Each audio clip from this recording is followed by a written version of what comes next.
What's the good word, y'all? It's your boy DKB here. So let's break down some of the final roster moves heading into our huge playoff game versus the Los Angeles Chargers. And it's not the best way to put it, right? There's huge playoff implications with this game. I think the stat that I saw was if the New York Jets win, we have a 67% chance of making the playoffs, whereas if we lose, it drops all the way down to 34%, somewhere in that range, right?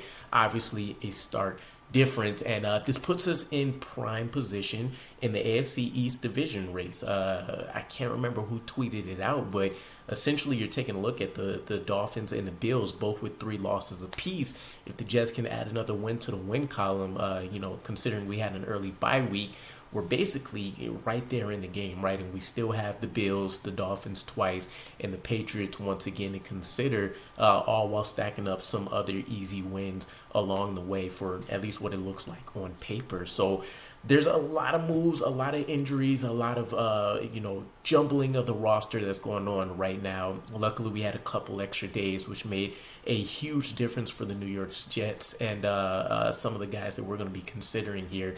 But let's go ahead and dive into some of these moves. So the first one is actually one that has been a long overdue signing to the 53-man roster and defensive tackle Tanzel Smart. Now, I say that because for the last couple years, and there's only really been 2 guys that I've loved on the practice squad in terms of the defensive line. The first one was Jonathan Marshall.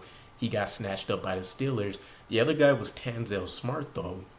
The last 3 or so preseasons, the last 3 years of preseason games that we've seen Tanzel Smart in, he's absolutely terrorized the offenses on the other side. And not only has he decimated them from a pass rushing perspective, you've seen him pull up strong run stopping performances as well. So he looks like a guy that can contribute in both facets and at a high level, even in some of the spot, call ups that we've seen him in over the last couple years. And I think he's only been called up in maybe 2 or 3 games, but he hasn't looked terrible when we've seen him. Again, very minimal snaps. I don't think he's even hit 30 for his career technically in terms of regular season games, but this is a guy that I'm extremely high on, and I know there was a lot of people that loved him, with more of the national attention out there from Hard Knocks, but you even had guys like Solomon Thomas on the roster after the signing was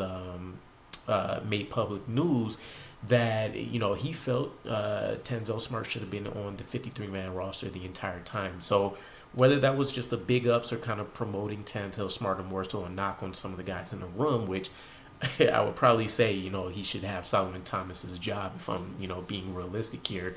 Either way, very excited to see what he performs and gives us, especially on a bright stage, coming in for your first game. So there should be ample motivation for him. But sadly, of course, this move was made because we've seen defensive tackle Al Woods. He's out for the season due to an Achilles injury, so we won't have access to him, but we may have a very suitable replacement that also, this shouldn't be understated, Tanzel Smart more so fits the physical archetype that we look for on the defensive line. Don't forget that for as good as Al Woods, has looked, for anybody that's been, breaking down the defensive line on tape, all 22, etc., Tanzel Smart fits everything we're going to want to look for, being able to shoot the gaps, being able to, still attack the ball carrier on his way to the QB. And so with Al Woods being more of that exception to the rule, we should be able to do a few more things if we want to add some blitzing components to our game here. So also, it's not going to expose our hand, too much more in terms of whether we plan on just continuously attacking the quarterback, focusing more on the run, etc. So, huge boost there. Other news, though, we did put a couple guys on the injured reserve list. Connor McGovern with his knee, offensive guard. Currently, what was our right guard, Wes Schweitzer, with his calf. So they both have expectations that they can return at some point this season.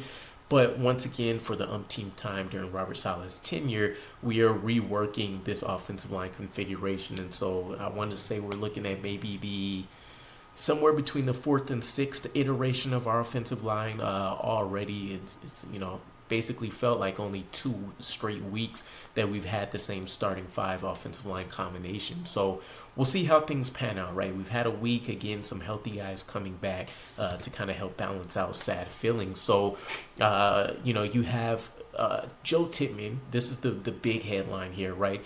He's returning. They've already said that he'll be active for the Chargers game, and this excites me on a number of levels, right? I remember doing a video a couple weeks, maybe a month plus back, basically calling Joe Tippmann our next Elijah Vera Tucker type player on the offensive line, and on the interior.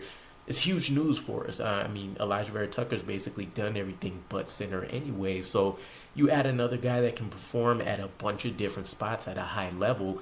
You feel very, very good about being able to weather some of these injury concerns. But we've seen him look very, very good. We slowly cooked the hell out of his talent during the offseason. A lot of us were getting frustrated why he didn't get second and first team reps earlier on, but he took his approach in the correct manner. We've seen him slowly work his way up the depth chart now, and again, it's due to an injury, which sucks, but still a lot of people will make the argument that if we didn't really suffer the injuries, Connor McGovern probably isn't starting at center as long as he has. So this is Joe Tippmann's opportunity to take that job and run away with it, unless we see an interesting offensive line combination get rolled out, just with so many new players coming in and figuring out what the coaching staff really wanted to work with. But I expect Joe Tippmann to be a center, and for him to basically lock that job down the rest of the way. Connor McGovern's already, kind of made his peace with passing on the torch. Whether that was sooner or later, this may be the turning point. As long as Joe Tippmann's healthy, I expect that he's going to be somewhere starting on this offensive line in general, but it helps to have a top-notch center, especially a guy that can help with some of those protection calls and different things like that for Zach Wilson. Now, with that said, we also get Laken Tomlinson back healthy. He was dealing with some hamstring stuff. He's been playing a lot better than anything that we've seen the first, what is this, year 3 for him? So the first year or two with Laken Tomlinson. Luckily, he seems to be benefiting from Mekhi Becton off to the left, and Joe Tippmann should be another huge boost for him, especially with that communication coming into play. Not saying that Connor McGovern's necessarily bad at that, but Joe Tippmann isn't going to have to make up for as many physical deficiencies as a guy like Connor McGovern would, which mentally can kind of take away from you, maybe making sure everybody's 100% on the right page. In other news, though, again, a lot of roster juggling here. Allen Lazard, we did get a late knee injury from him. He's marked as questionable. We'll see if he can pull out being able to suit up for this game. But if not, things get very interesting in the wide receiver room, because Garrett Wilson and then Randall Cobb become your most experienced guys in that room. Everybody else, I think the number I saw was Xavier Gipson has 4 catches on the season. Nobody else has anything further than that, right? And so you're talking about the prospects of having Xavier Gipson, Irvin Charles, and Jason Brownlee be your depth pieces, one of them having to play, probably 2 of them realistically playing more of a primary role, with Allen Lazard being out, which is a scary proposition. You throw on top of that, from a label perspective, they're all undrafted free agents for some reason or another, and there's definitely obvious concerns there. So we'll talk about some potential elevations, since I didn't see or hear anything about who we actually are going to be calling up just yet. But there are some other good signs for us, at least from Zach Wilson's perspective. Dennis Kelly, offensive tackle, recently got him in the building a couple weeks ago. He's going to be getting signed to the active roster. Actually, he already has as of about 5 days ago. But we did get the news, big news, right? 2-time Pro Bowler Roger Saffold. He's in the building. Expectation is that he'll be on the 53-man roster for the remainder of the season.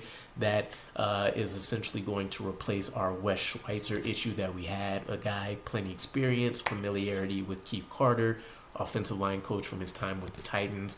Hopefully things go seamlessly there. And then you're talking about Chris Glazer, another guard that's being moved to the active roster. In terms of potential elevations, I think mostly you're going to look at wide receivers here. But basically, if they don't want to go full youth movement here, they have 2 options at wide receiver. Malik Taylor, we've seen him just get elevated for the Eagles game that we had. Huge ending play there for, pass interference as we were trying. Not the Eagles. Who am I thinking of right now? Giants. Huge pass interference call to kind of help us pull a rabbit out of our hat.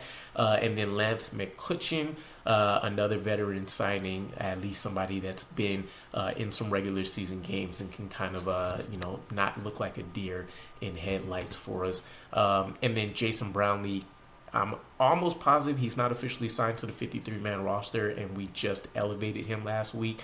So this will be his second elevation if we do want to continue that.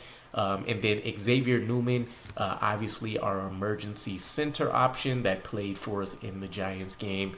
He would be the most likely call-up on the offensive line, just so you have enough veteran presence there and versatility in case things fall off the wagon again. But let me know what you guys think. Again, I am going to be anxiety ridden at work all day tomorrow. Can't wait to chat about the Chargers game with the boys on Jets Fly Squad. But this really feels like one of those ones where we got to have it, and I'm hoping we see the Jets, especially on the offensive side, turn up the heat. But there's a lot of moving pieces and a lot of things for us to work out here. So, again, let me know what your guys' thoughts are with some of these guys moving up, coming in, etc. And I'll catch you guys again. Peace.